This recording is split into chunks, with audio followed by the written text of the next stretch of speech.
From Thailand and Japan to Sacramento, California, William Vollman traveled the globe to interview the world's poor in his new book, Poor People. Next, you'll see images of the individuals he encountered on his trip, and then he'll discuss the book in an interview with journalist Carl Taro at the New York Public Library. This is about an hour, 15 minutes.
Hi.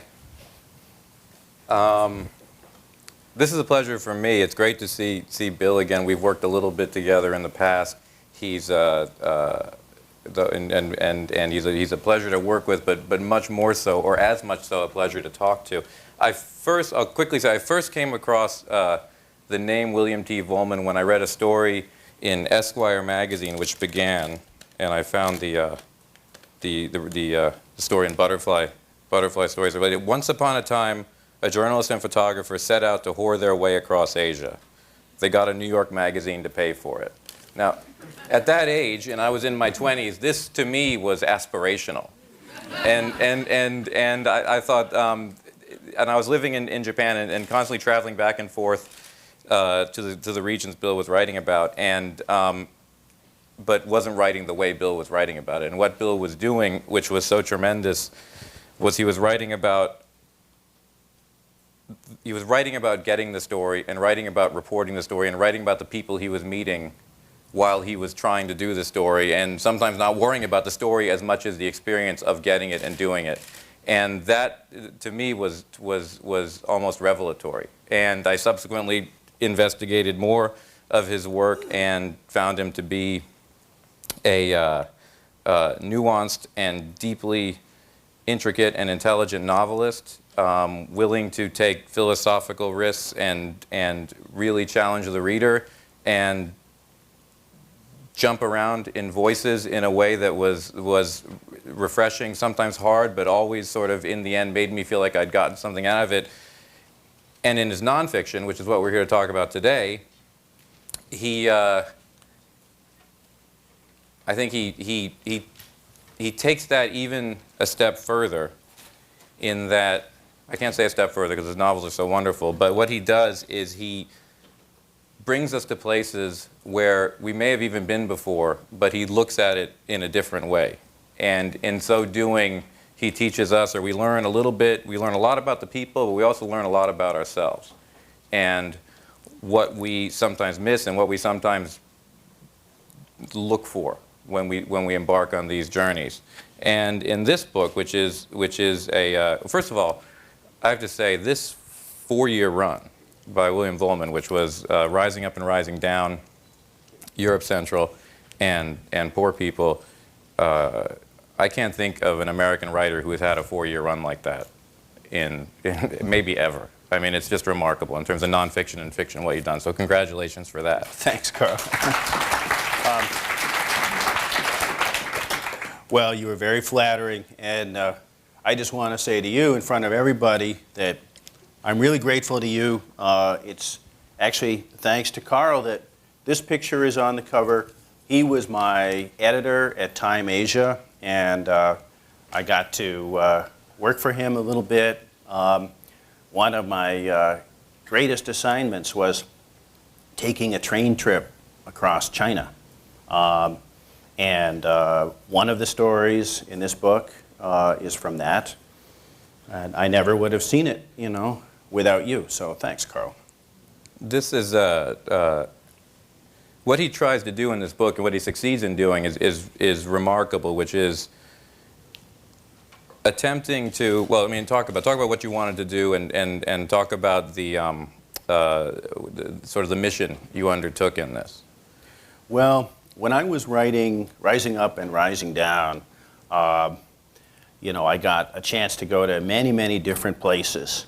And I was wondering whether poverty and violence were linked. You can hear the same mostly threadbare excuses for violence in any number of places. You know, I was defending my nation, I was defending my authority, I was defending my creed, whatever. So I thought, well, why don't I ask people in Afghanistan or Colombia or wherever, why are you poor? This seemed like a simple, direct way to get people to talk about the subject on which everyone is an expert, as they say, you know. And what really surprised me was that these answers seemed to vary by region. I'll never forget how shocked I was when I started interviewing some cleaning ladies in Thailand and asking them why they were poor. And I thought the answers would all be, you know, different and mundane. But the answers were all the same, and they all said, I am poor because it's my karma, because I was a bad person in a previous life. And my first thought was, how horrendous, you know, that these poor people have been brainwashed into thinking this. And then I thought, well, maybe I'm in the wrong if I start deciding what people should or shouldn't think. And why should they think that? Could it be in their interest to think that? And maybe it is. Maybe it's better to be accepting of your poverty than to be angry about it, which is, for instance, the case in Colombia, where the standard answer is, I am poor because the rich people have stolen from me, and they stole from my family, and they stole from my family's ancestors, and I hate them. I can't say it's better or worse, it's just different. But this book evolved out of my bafflement, really, that the answers could vary in this cultural, regional way, and I wanted to make sense out of it. And one of the things that's fascinating to me is that we all read so much about poverty, which seems to be offering like almost a prescription to how to end it and how to solve it. And it seems like so many people who undertake this subject, there's almost a tendentiousness to how they're approaching it. Whereas you are exploring this deeply, yet and with great sympathy, yet, and in those other books, I often feel there's a little bit of condescension, almost, that look at these people, they're poor, and here's how we can solve their problem. Whereas you are very sympathetic, but at no time did I feel that you were never condescending, which is admirable. But I also didn't feel that you were. I felt that you were holding back almost from saying, we can help all these people. Yeah, I don't think that we can. I think that poverty has always been with us and always will be with us. When I was younger, I was Yet it's surprisingly not depressing. I mean, that said, it sounds like it, but it's not. It's not at all. Well, I hope not too depressing. I was very interested in Marxist theory when I was younger, and one of the notions that the Marxists talk about is false consciousness. That somebody can think that he's really, really happy as a wage slave, when really he's being exploited by the system all his life, and he gets a gold medal, and he feels very proud, and really he should be out there, killing the people who used him. And eventually I decided that I didn't agree with this. And I guess I didn't agree with it because I have met so many people all over the world who have their own version of what false consciousness is. The missionary of this or that religion who tells me that I'm going to hell. The missionary of the next religion who tells me that the first missionary is going to hell. And so I don't want to believe in false consciousness, except in the case of children. I want to believe that someone who is an adult, who is living a life and making good or bad decisions, has the right to think whatever about that life and those decisions. And that's the very simple basis of this book. And at one point you actually belittle the UN. I don't remember, was it more aid, better directed? That's what they would like. And of course, that's what we would all like. But we live in a world in which we might not get more aid, better directed. And I could say that the problems of poor people would be solved if only we took 15 billion and put it into this or that program. But I don't have the power to make that happen. And if it did happen, it might not work. So what can I say about it? Is there anything that I have to offer, given that I'm not a policymaker and I don't have deep pockets?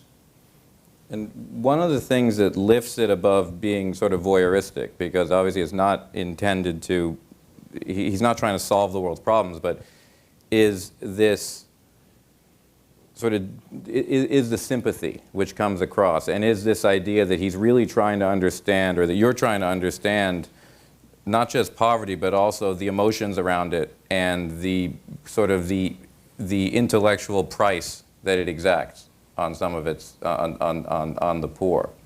That's, yeah, that's one of the most painful things to me to see is the way that people suffer. The second most painful thing is to see the way that people become numb, that an impoverished mind can become dull. So it can't even express its own suffering necessarily. And if it's okay with you, Carl, and if it's okay with the rest of you, I'd like to read you a little bit of the book that focuses on that.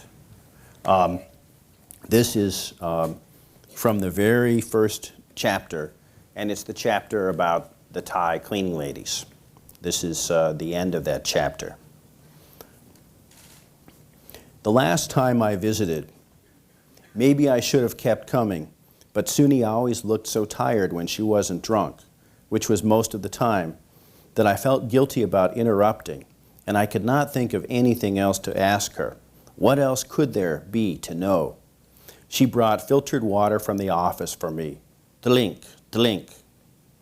Sitting in the hot darkness, her daughter Vollman had already stuck a candle into the floor to do her homework by, her face an inch away from the flame. She was still in her uniform, and the sweat on her skin was glistening in the lamplight on the emerald Buddha clothed in gold. How was your day, Suni? Every day the same. And the boss? Boss doesn't come so often. Come or not, we always work. There was whiskey in her bag, evidently from the money I'd given Vollman the day before. And lest you think that I share my interpreter's judgment of this woman's drinking, let me say this.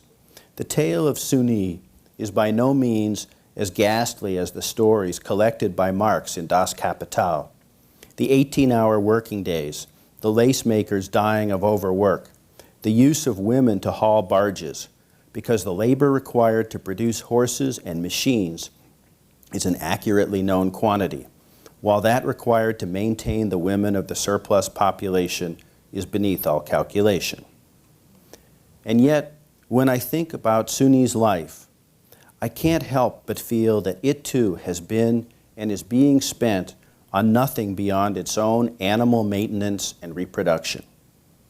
No doubt I would still be, in some sense, the person I am if I had to live in that hot, dark, filthy room with the substance of my days outside that room devoted to monotonous labor which harmed my body.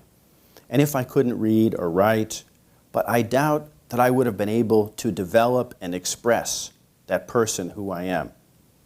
Suni's drunkenness thus seems to me to be an entirely natural rebellion, therefore a beneficial one to her, if not to her daughter. What's your plan for tonight, I asked, just to ask something. Really, I couldn't think of much reason to disturb her further. She looked so very tired. Suni smiled. Just have dinner. My daughter already ate at her grandmother's. Sometimes she likes to drink milk, and her hands made that little gesture of suffocation.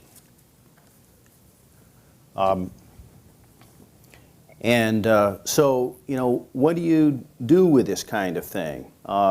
Someone who's living an awful, terrible life, and she hates her life. And the only thing that she has in her life, aside from her love for her daughter, who she is doing her best for, but maybe but who failing. She steals from also. Yes, she does. And she is failing her, is a little bit of oblivion in a bottle. And I don't think that's wrong. And a great point you make, which is that communication, and I think this reading shows that or reveals that, communication is a luxury of those who have means. Yeah, that is very true. After meeting Suni and her daughter and her mother a few times, I went to the Central Railroad Station in Bangkok, and I met someone who was worse off than Suni. She was a beggar named Juan. There's a picture of her in this book too. And she had some sort of white growth on the side of her face. And she was so hungry and weak that she couldn't even think. So, I bought her lunch. I was talking to her. And I asked her if she was poor, why she might be poor. And all she could say was, "I think I am rich." And she was so out of it. I felt that, she could die at any minute. She might have had AIDS. She was probably demented, but she was so shut down. And what do you do with that? I mean, that's a whole different level from Suni trying to make sense out of the fact that she's going to be poor forever and ever by saying, I was bad in a previous life, and therefore I have to accept it. This is my destiny. You can argue with that. But then if someone is so poor, and she says she is rich, do you want to introduce the notion of false consciousness then and say, you know, I should help this person, maybe against her will. What should I do for her? I can't even communicate with her.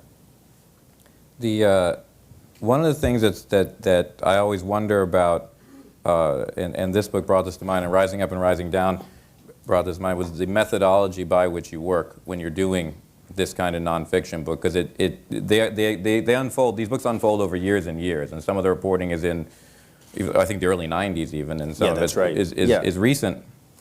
And what I was wondering is how much of this is stuff that you go back and look at what you have and then say, wow, there's a theme here which is emerging, which I'm interested in, and how much of it is you go in looking for it? You know, with a book like this, of course, no matter what I do, it's going to be, to some extent, about myself and my prejudices and limitations and the places that I went and the places I didn't go. But when I'm starting to collect information, I try not to think too much or read too much while I'm doing it. I don't want to have a theory. I want to gather data. So when I started working on this project...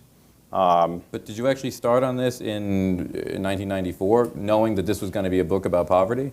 Not then. I think the first time it really hit me was when I was in Colombia, and I started asking people, you know, what the biggest problem was. And there it was just this horrendous, intractable violence that had gone on for 50 years or more.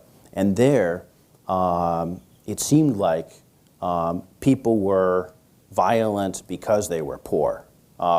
So many cases of rural refugees fleeing violence because right-wing guerrillas and left-wing guerrillas came into their hometown, and they ended up in Bogota as panhandlers. And they became vicious, angry, dangerous robbers who drivers were afraid of. And I started asking them, why are you poor? And when they talked with such passion, even an old man who had been robbed by people poorer than he was, and his belly had been cut open by these robbers, he still sympathized with them more than with rich people. He was so inflamed by class hatred. I started thinking, you know, I keep hearing this all over the place in Colombia, but why is it that I don't hear that in Japan? So I just said, well, I'll just have to keep, anytime I have a chance to go somewhere, let me ask people why they're poor and just keep recording it in my notebooks, and then eventually maybe I can figure out something to do with it. Why were you in Colombia to begin with?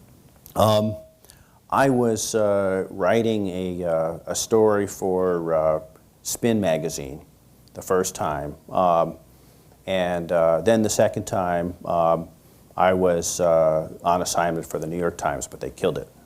So you were, and reading Bill's copyright pages is like an education in how a writer makes a living. I mean, it's just a wonderful description of the, you know, the research he did for this story, which wasn't run, or magazines not paying you.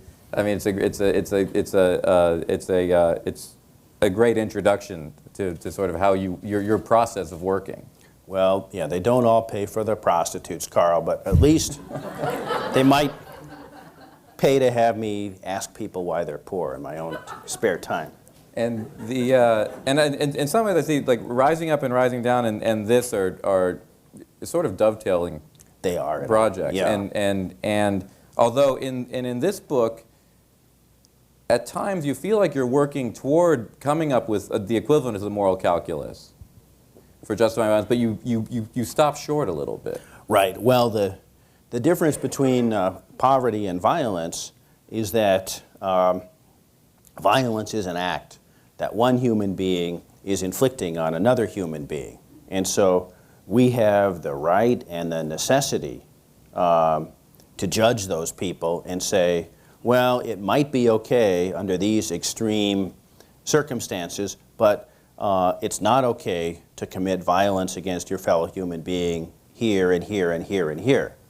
But, you know, because of my discomfort with the notion of false consciousness, or the fact that I, as a rich person, a person who was able to have the leisure to write this book, is writing about poor people, I think it would be far too easy to tell people what to do. But at the same time, I don't want to say nothing. And I think that one way to look at poverty is that people have their own normality. Some Russian beggars told me that under the Soviet regime, everybody was poor, but nobody knew it. And therefore, nobody was poor. And, you know, I heard in Pakistan that the Afghan refugees got better meals than the local people did, so they were jealous of them. You know, there is absolute poverty and there is relative poverty. And to the extent that poverty is absolute, it's not necessarily in the individual's control. You can't control how much money you're going to make begging, or how much money you can get from your horrible job, you know, cleaning offices in Thailand. But you can control how you feel about your life, which is a very simplistic and maybe stupid sounding thing to say. But I think that when I see people who are poor and relatively happy, it's because they have taken a little bit of control over the meaning of their lives. They have some explanation for who they are and what they can expect. So was the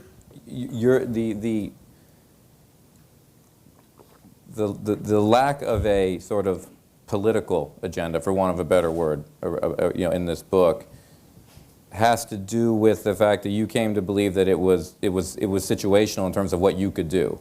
Right, and it is about me in that sense. It's what can I do?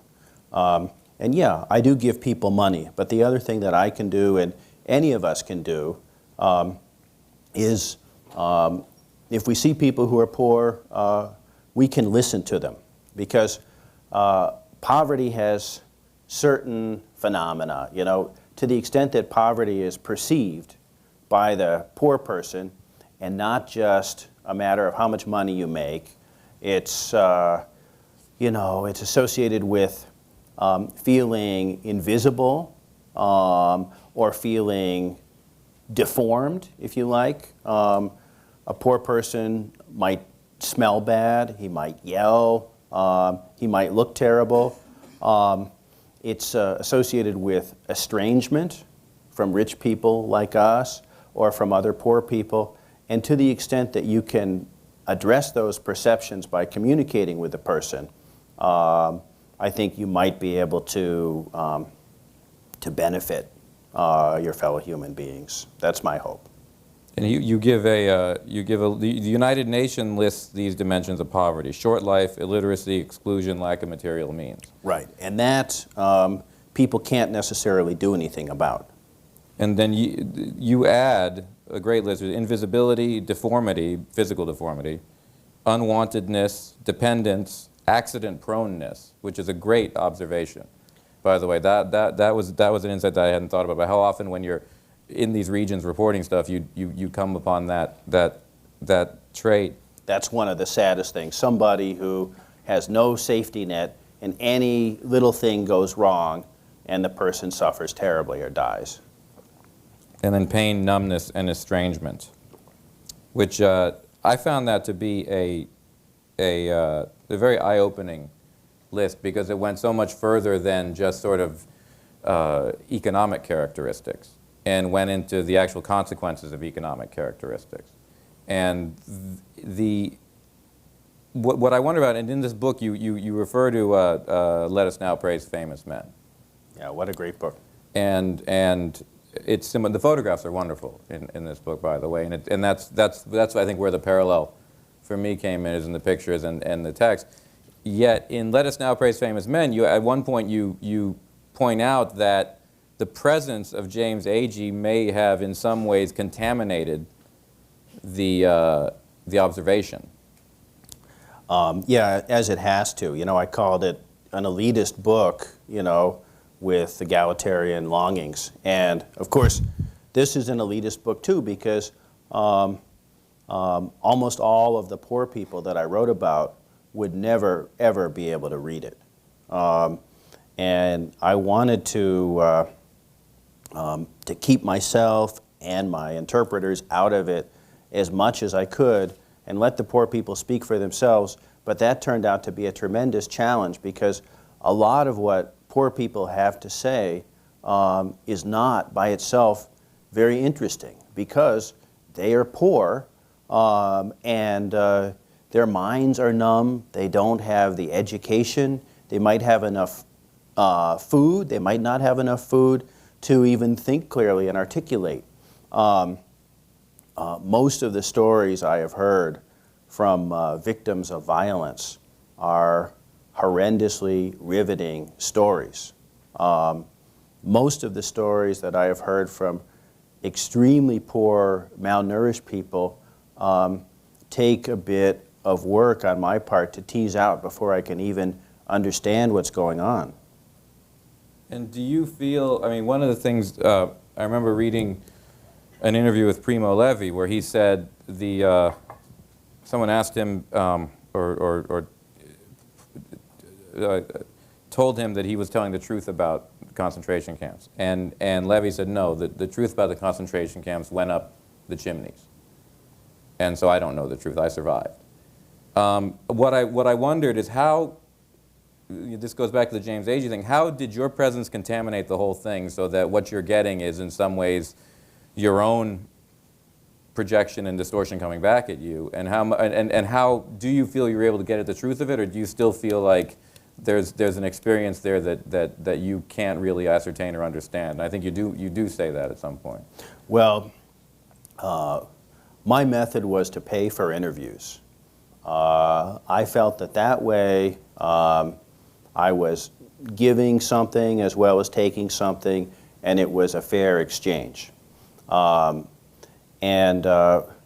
long as the person had no particular expectation of seeing me again, and no sense that I particularly disapproved or wanted the story to go in any particular way, then there was no incentive to cast the story differently. But of course, if the person could get me to come back and give more money, then you know, I might run into some poor Scheherazade. Some of the Russian beggars had stories that just kind of went on and on.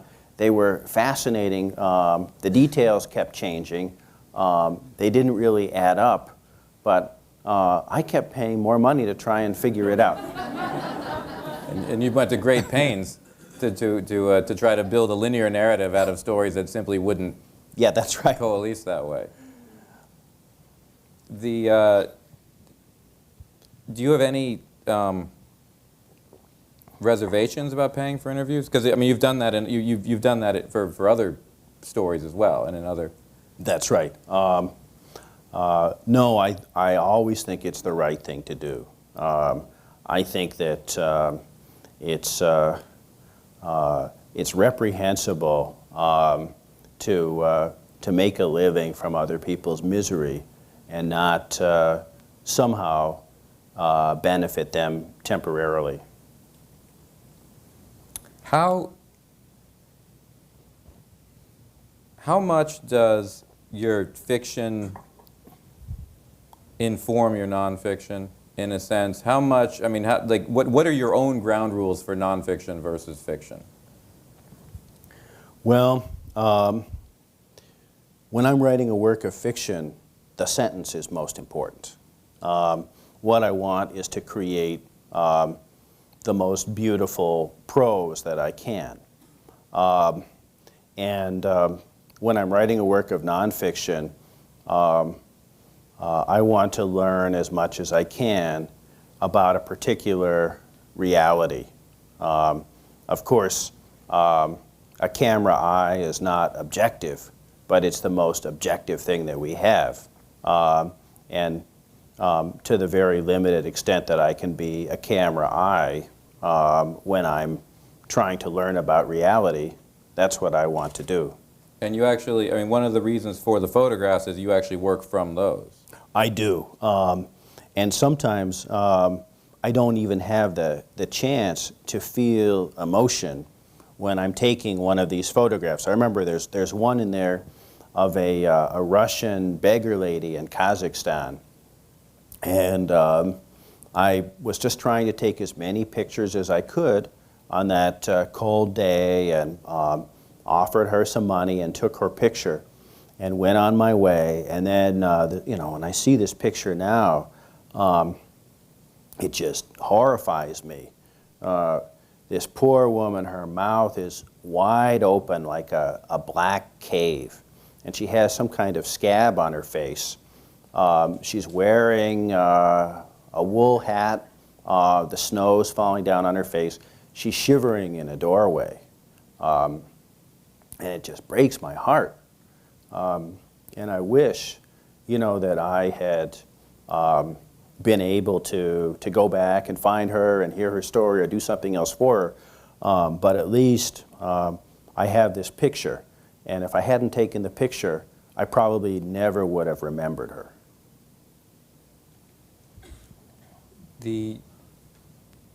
It's interesting that I mean, it sounds to me like one of the reasons you pay your interviewees is not so much for the service, but out of a sense of that's what you're doing for them. I might as well do something, yeah. I found there's a great part of the book where you're talking about your own living situation in Sacramento. And it's like a converted restaurant. Are you still living there? Yeah, it's my studio. It's a converted restaurant, and next to it is like a parking lot where a lot of homeless congregate, and well, you can describe it. Yeah, the parking lot's about 10,000 square feet.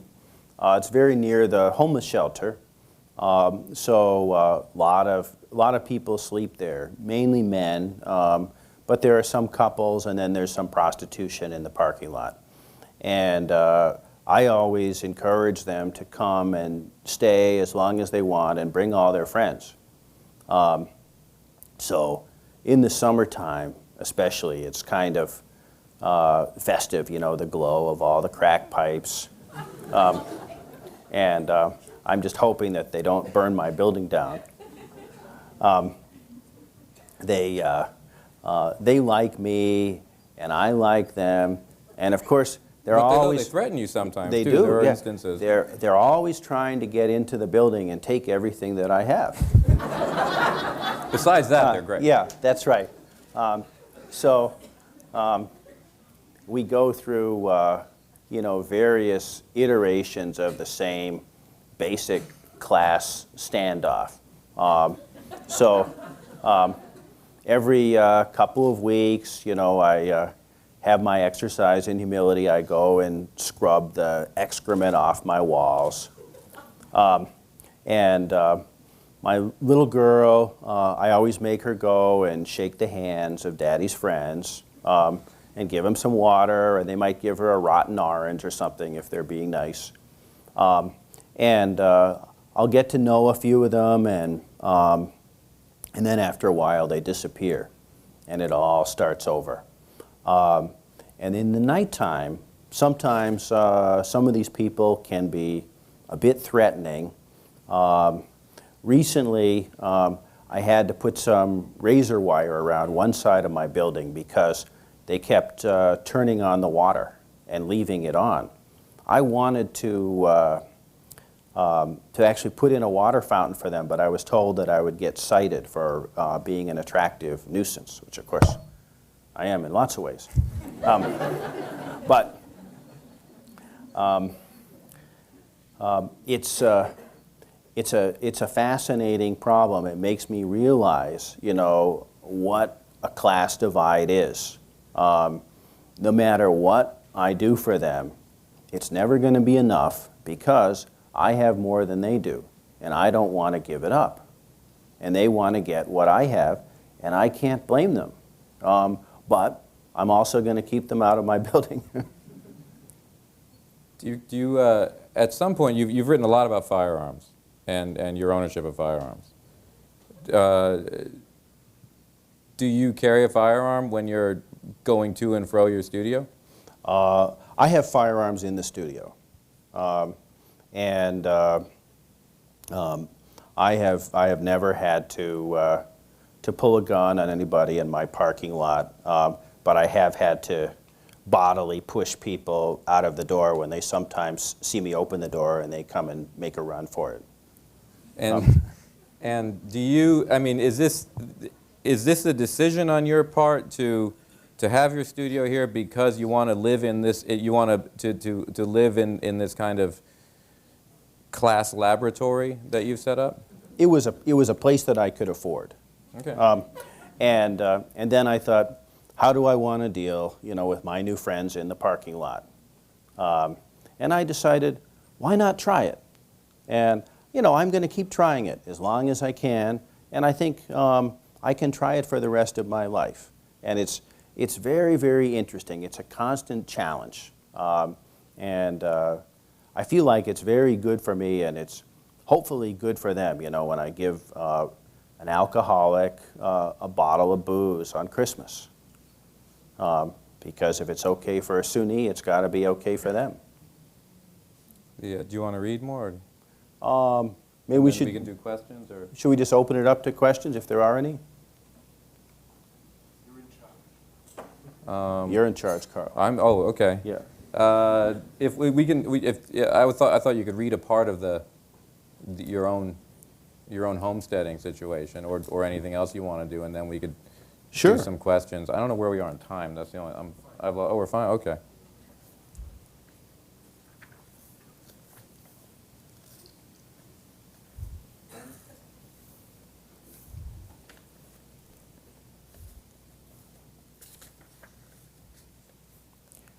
I have come to know the way that some of them are with each other. The couple sitting on the sidewalk, laughing, hugging, then staggering off somewhere, returning an hour later, holding hands. Their arms fly around each other. These two love each other, living in that faintly feculent smell like a barnyard, one of poverty's many aromas. Do they still dream the desperate dream of richness, whose fulfillment might require many a nightmare twist? Or are they rich enough? I could have made friends with them, if not with the dogs in their street cages. I have on occasion blended into the backpacks, tarps, bungee cords, and blanket-topped shopping carts that lean against the walls. Once upon a time, I was even close to the long-haired, scabby woman who sits on a bench, twitching her ankles. She placed me in the hands of God. Now she has forgotten me. You're in my prayers, she murmurs to someone else, giving off a faint smell of sour milk. As for me, being a rich man, I came, went, and got excreted from these people's consciousness. Now they gaze at me with bitter wariness, mimicked by their barking dogs. I shut my door on them, just as when we who are in first-class train compartments pull our glass doors shut to drown out the poorer sort in the corridors who will be standing or leaning all the way across Romania Of course, my shut door gives them something to lean against. I'm doing them a favor. I think one of the things that's so important about, and that's the last section of the book, right, where you talk about that's right. that sort of home. The thing that was so important about that to me was that it took the book from the level, at some points in the book I felt there was a little bit of a tourism aspect to it, meaning let's go look at poor people and now I'm going to tell you about how they live.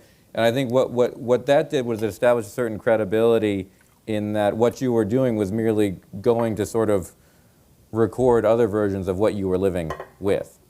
Well, yeah, I mean, the biggest limitation of this book is that I haven't lived it and I can't. Because if I lived it and I became poor, I probably would not be able, as I said before, to express myself or do much of anything. This is, I guess, the closest I can come. And the next book, I assume, will be a multi-volume study of wealth. That's right, only if someone pays me, yeah. Well, any questions? Should I go stand at the lectern? Or? Okay. When you talk about your belief in accepting Is that me? Yeah. Oh, well. In accepting sort of the validity of other people's beliefs about their decisions, whether they support their own decisions or whether they hate their own decisions, and your willingness to accept whatever it is that they believe about their decisions, how do you avoid sort of like the slippery slope of relativism in that case, and just sort of like embracing, whatever other people believe about their lives and about their attitudes towards life? Well, I guess what I would say is that we are talking about what's right for them and not what's right for others. And in fact, poor people can be as bigoted and judgmental about other poor people as anybody else. Just because somebody says, the only good thing in my life is getting drunk, doesn't mean that I necessarily think it's fine that everybody gets drunk.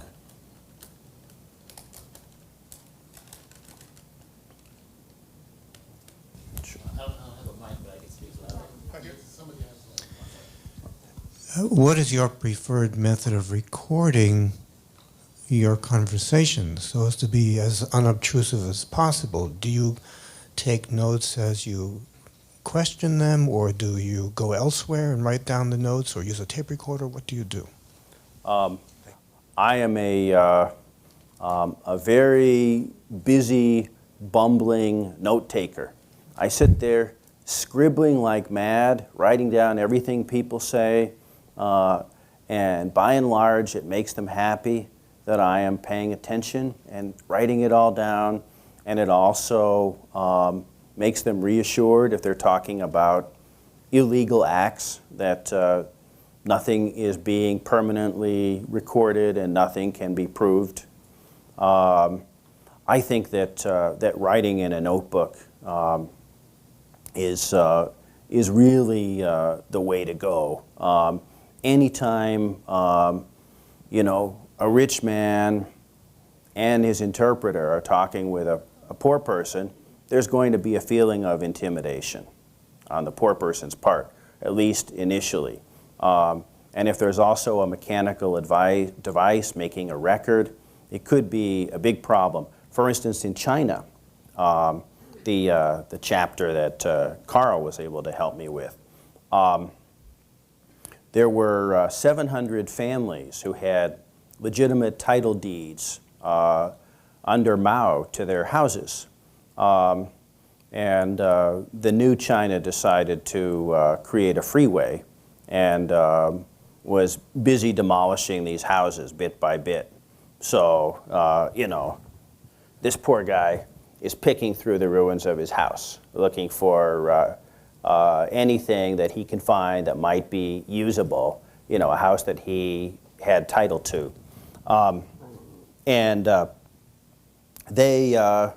They said a couple of ambiguously discontented things about the situation. They didn't dare to say too much, and my interpreter was not sympathetic.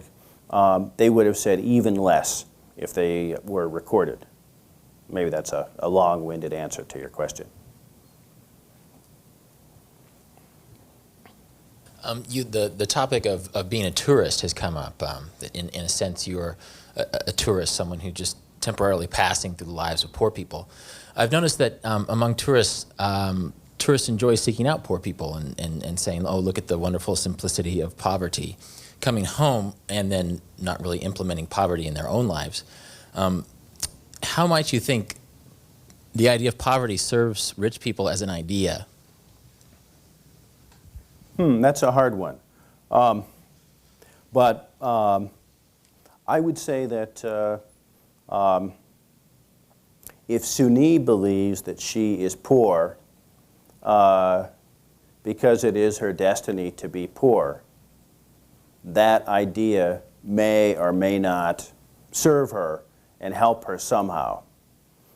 If I believe that it is her destiny to be poor because of who she is, that idea will certainly serve me as a rich person who doesn't want to give her anything, and that would be horrendous.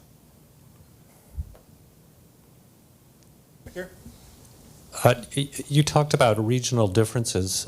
Did you notice any significant differences between rural and urban poverty? I would say that the differences didn't break down too much like that. They were more sort of larger regional or cultural differences.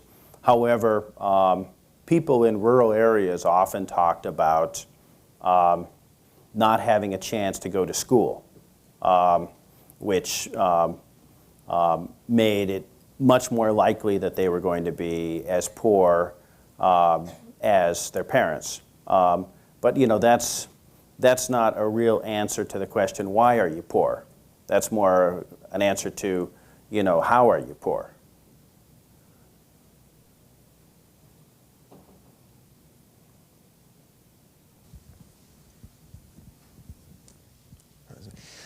You talked about when paying different people for interviews, and then you also mentioned the people outside your home in California, and there was a man you bought alcohol for on Christmas. I'm curious about how did you tell yourself how much was enough? Did you base it on, you know, because poverty in one region, I assume, is quite different than poverty in another region. Maybe $1 a day means something somewhere. Did you have some sort of amount in your head, maybe a meal, whatever one meal costs, and then, you know, and same thing with the people outside your home. How do you deal with, if you have guilt at all, but sort of the guilt of being wealthy with, okay, I got this guy something on Christmas, but why shouldn't I be helping him or these other people the next day or the next month? How do you deal, if you had guilt at all, with when to say when, with how much to give? Well, you're really asking two questions. And the first is the question that I started with. How much is enough? How poor is this person? And that's when I eventually decided that we couldn't just talk about monetary poverty. We have to talk about the poverty that the person is feeling. Because yes, somebody could make $10 a day in one country and be much more poor than someone who is making $1 a day in another country. Or someone in the rainforest who maybe has never seen $1 in his life and is not poor at all. In answer to your second question, all I can say is that the person that I choose to give to is no more and no less important than I am. And he doesn't owe me anything more or less than I owe him. And if I happen to be feeling nice and want to give him some booze on Christmas, that's okay. And then if a week later I think maybe he's the person who peed on my wall and I don't feel like giving him a beer that day, that's okay too. And I think also you make the point that you give because it makes you feel good. Right. And that's the motivating factor there. It can't really solve the problem of their poverty as they see it. It can make me feel better about myself, and to the extent that that we can communicate with other human beings and make people feel appreciated, make them feel that they have friends, then we have done for them as much as we can do for someone when we say, I love you. If you marry someone and you say, I love you, you still have to keep saying it. You know, once doesn't really cut it. And I think it's the same thing. However much you're going to give to someone, it's always appropriate at any particular moment, and it's never going to be enough. I think one of the things that I'm wondering about now is, since you stopped short of offering sort of a, you know, here's my fix-it plan, and you're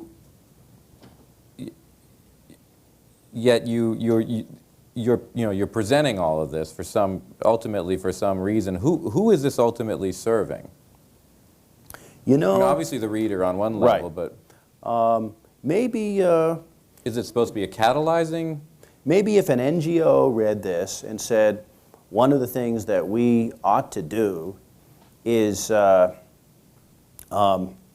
ask people in our particular zone why they are poor and what they most need, instead of thinking that one size fits all, then that would be helpful.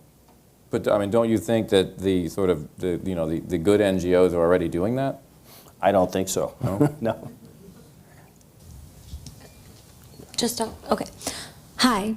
I'm coming from a Southern Baptist, South, a conservative point of view here. So I wanted to preface that because I feel really fortunate that my faith in God has always said I can always have enough to eat. I can always have a house to live in. I always have clothes. I always have what I need, even if I don't always get what I want.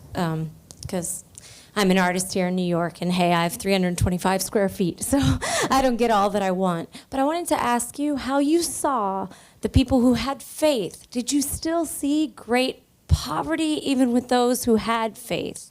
Do you understand my question? Yes, I do. I think that any way in which a person can make meaning out of a life is helpful, and that I think that some of those Thai cleaning ladies had faith, that they believed that for whatever reason, this was something that they were meant to go through, and that some of them, I think, derived strength from that. I was just wondering, you know, in lieu of all this studying and traveling that you've done, how you feel about like the American rap culture, you know, where someone knows they're poor, they're angry that they're poor, they're pimping out women, they're selling drugs, but they know that someday they might be able to buy a stadium for the New Jersey Nets. You know, what do you think of that kind of poverty? I don't know very much about rap.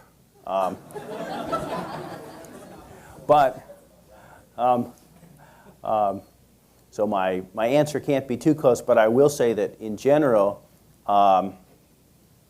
American poor people feel about their poverty somewhere in between the way that Japanese feel, which is, I'm ashamed.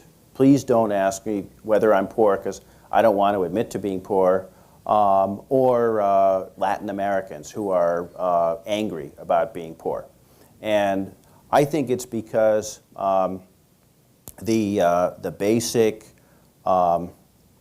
Protestant culture that settled much of this country always believed that richness was a blessing, and also that this was a land of opportunity. And everyone has an opportunity if he is industrious and spiritual, and therefore, if you are poor, you have failed. I know we're getting away from rap, but I do think that Americans tend to be angry and ashamed about being poor.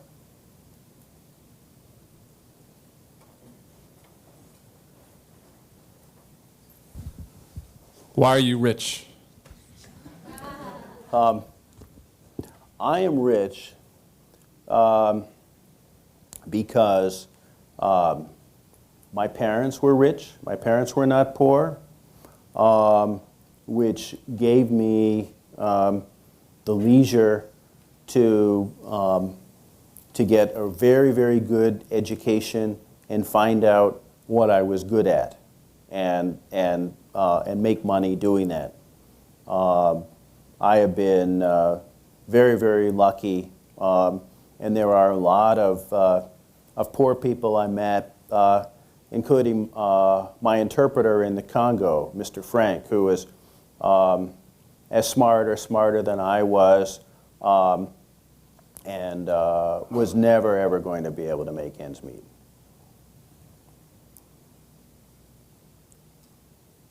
Thanks for being here.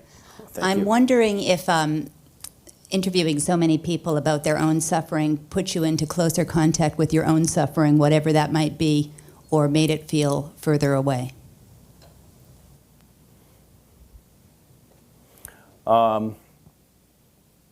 When I was when I was in Bosnia and a couple of my good friends and colleagues were killed,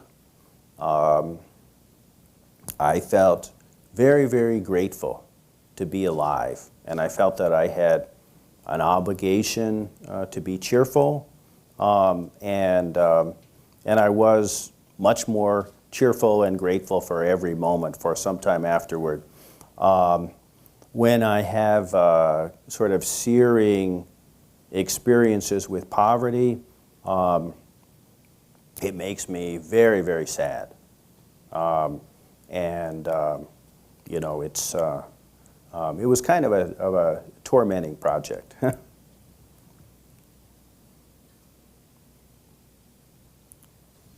You make a distinction between poverty and violence, and how we're supposed to be allowed to morally judge people who are violent against others.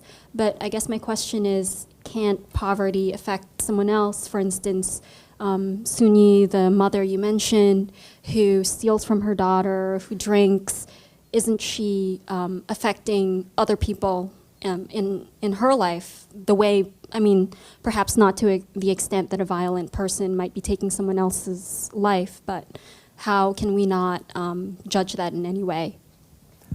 I think that's a good question, and I guess what I would say is that to the extent that poverty becomes violence or bad behavior toward others, of course, you know, it's our obligation to judge it. You know, we're free to judge Suni's behavior toward her daughter. And we can think about what we could do about it, what we should do about it, what she should do about it. But I would say that it's not necessarily our place to judge her getting drunk in and of itself. Of course, if she gets drunk and her daughter doesn't have a meal, that's a different matter.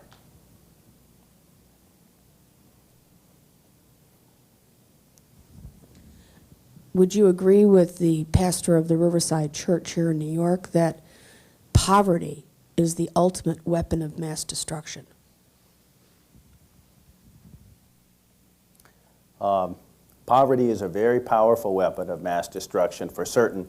And some of the people that I have met in the Muslim world who happen to hate us nowadays hate us a lot more because they are poor, and they feel that that we are impoverishing them. I think that I remember a lot of the Taliban people that I interviewed who were mostly, very, very nice people who had never had a chance to get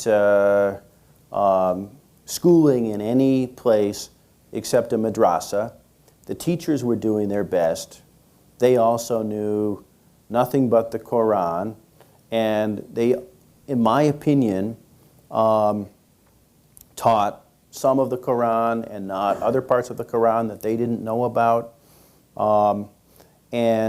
So these people grew up knowing only how to fight with Russians and justify it with a partial knowledge of the Quran. That made them very dangerous to the Russians and very successful, and now dangerous to us. One of the things interesting about that is that you actually go a long way toward justifying the burqa, but ultimately condemn it because it's a causative agent for poverty. Well, yeah, what I say is that women should be free to wear the hijab or the chador or the burqa if they want to. The Islamic segregation of the sexes, I think, took some getting used to for me, but it works for them. I have nothing against it. What was painful for me to see in Taliban Afghanistan was women who were supposed to be secluded and were wearing the burqa, but their male relatives had all died. So they were out on the street begging, but a woman was not supposed to be out on the street. So basically, these women were supposed to just curl up out of sight somewhere and starve to death. And I thought that was awful. Do you have any views on the presidential candidates that are running now, and do you think any of them have a better way of dealing with poverty? And then another little point, you used the word elitism in talking about people who wouldn't be able to buy your book. Is that a correct use of that word? To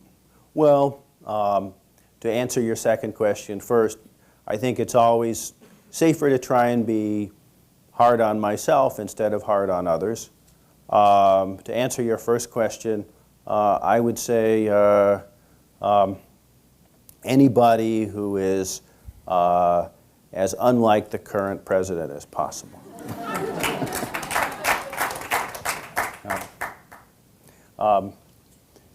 Would all of you like it if I keep answering questions, or should I just have a signing and let you go? What's good?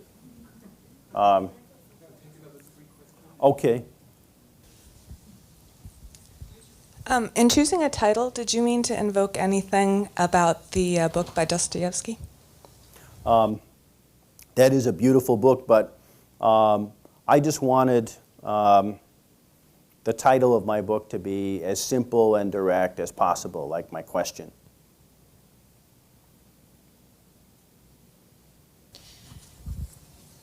Excuse me, when you were traveling, did you encounter any communities during your travels that were using microeconomic techniques to help the very poor help themselves? I believe the man who came up with that notion has won a Nobel Prize recently. I can't say that I did. I do think that to the extent that that microeconomics is based on community, it might work. And one of the things that we Americans are often poor in is community. One of the places I remember being was a slum in Nairobi, where many people used one toilet, and they kept the toilet very, very clean. And And not too long after that, I had a chance to be in a hotel in Times Square.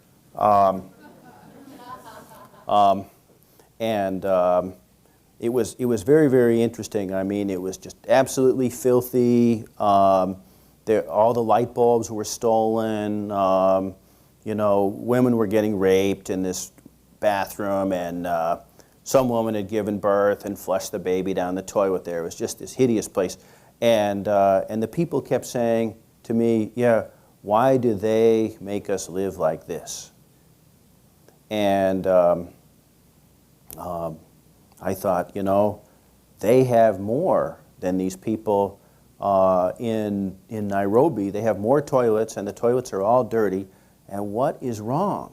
And it has to be something about the lack of community here, something that prevents people from working together the way they should. Because this slum in Nairobi was in a very, very dangerous area too. It wasn't that those people were any better off in many other ways. I would think that any sort of microeconomic solution has a chance of working if it is implemented by neighbors. Mr. Vollman? Yeah.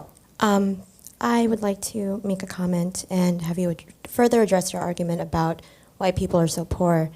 It seems to me that, based on what you're saying, that you're putting the full responsibility of poverty on the individual. And while I believe that an individual has partial responsibility for their economic success and the direction of their livelihood, I do think that I haven't gotten from your argument other issues or other factors that address poverty, such as prevailing Western imperialism and the fact that Western countries are currently and still have been the metropole for economic opportunity. And so I think the reason why poverty still exists is that there's a lack of health, economic health in the countries themselves. There's a lack of proper education. There is consistent patriarchy and lack of opportunities for women. And so these are the factors that I think contribute to poverty. And would you say that you've looked at the systemic diseases that are in the countries, and that being the reason why people are poor? My short answer to your question is yes, I have looked at them to some extent. No, I have not addressed them. And the reason that I have not addressed them is because it is not in my power to address them, and it's not in your power to address them. You may be able to make a local difference and help some people, but you are not going to be able to eradicate, for instance, imperialism. So, of course, we should face the fact that imperialism exists, and to the extent that we can influence our leaders and take responsibility, we ought to do that. In the meantime, what else can we do? What happens if we don't succeed? What happens, if we get another president like Bush? Does that mean that we're completely helpless? I hope that we're not. And I don't really have an argument. I don't know how to fix poverty in general. I wish that I did. In the meantime, I'm going to do the little that I do know how to do. And I think that anyone who does that is doing more than doing nothing. And also I think you very diligently and thoroughly tried to map out the circumstances by which people find themselves in their present condition, in Kazakhstan and so forth. I mean, and I think in so doing, without being tendentious or without being sort of proselytizing, you make very clear that these are issues. But you don't. It's not. It's not a. You don't hit us over the head with it. At no point do we feel like we're being lectured. Put it that way. Well, one of the interesting things for me was that I almost never heard someone say, I was poor because of patriarchy or because of imperialism. They would say, I am poor because I am this, or I am poor because this or that very specific thing happened to me. Does anyone have a great last question? No pressure. They're all great. Is there an anecdote or a story in the continuity in the continuity of all your great gathering over the course of a decade or more that has a glimmer of hope, that's not so intractable, that's not so like your toilet comparison? Well, to me, that does have a glimmer of hope right there. I think that people do have a certain amount of power over their lives, and that one of the things I remember being struck by in Kazakhstan was a part of Atirau, the old town, that was the poor part of town, that they were busy tearing down in the name of oil progress. And these houses were actually quite beautiful in a way. Of course, the area was very squalid. It was filthy with mud in between these old houses, but the houses were hand-carved with patterns of flowers and hearts and so on and so forth. These people who were developing everything, of course, couldn't care less and were just bulldozing the houses. But these people did not want to be developed. They liked their houses. And I think that people can like their lives. And other people might think, oh, those poor people, what awful lives they have. But the hope is that people don't have to think about their lives what we think about their lives. Greenfeld, William T. Vollman, thank you very, very much. Thank you all very much. Sure. William Vollman is a contributor to McSweeney's. To read more of his work, visit mcsweeneys.net/author pages and click on his name.